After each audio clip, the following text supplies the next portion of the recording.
Ka te kaore e mohiotia mena ka noho tonu a Huhana Rocks, hei tumu whakarae mo te taura whiri i te reo Māori. I heke iho a Huhana Rocks i tana tūranga i tēnei wiki. I muri mai i te putatanga o nā whakahē a te nuinga o nā kaimahi i te taura whiri. Ki ana mahi whakahaere i te tari. Kei te whakawhiti atu tātou i naene ki tā mātou kaikawe kōrero kia Mikey Sherman. Mikey. Te kaumā toru o te kaumā whitu o ngā kaimahi i te taura whiri i te reo Māori i whakatakoto i o rātou nawe i roto i tētahi reta ki te poari o te taura whiri i tēnei wiki. Hei tā rātou e hara a Huhana Rocks i te tangata pai, i te tangata tika hei whakahaere i tō rātou tari. E toru tau a Huhana Rocks e hautu ana i te waka o te taura whiri i te reo Māori, kei te hiahia na kaimahi ki te pana i aia.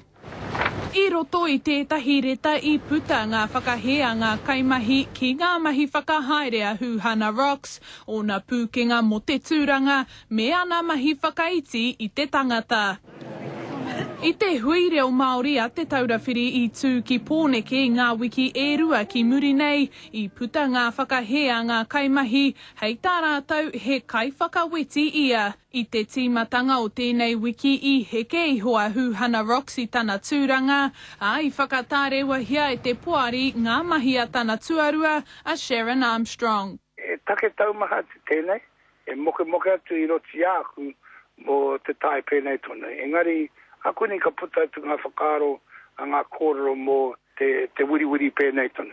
I nā te nui o tēnei tautohe i huri ai te komihana ki te whakamahi i tētahi mātanga pāpāho, hei whakautu i ngā pātai a ngā kaikawe kōrero.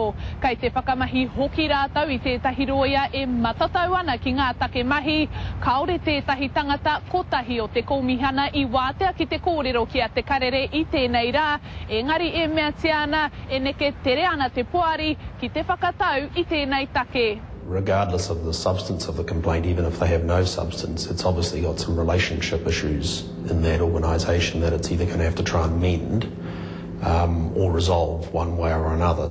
He ai ki ngā whakamārama, toko maha ngā tāngata kua wehe atu i te kōmihana i roto i ngā tau, nā o rātou whakahe ki a Huhana Rocks. Nō muri mai i tana tīmatanga i te taura whiri, ka puta no he raru i te rongo kōrero kua tonoke ia mo tētahi atu tūranga whai mana i te uepu a motu o ngā kōhanga reo. E mea tiana a kō tatake nei, ka ea te kirimana mahi e toru tau te roa a Huhana Rocks.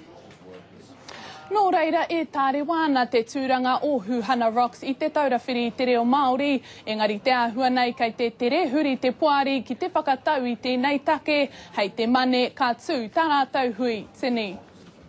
Tēnā koe.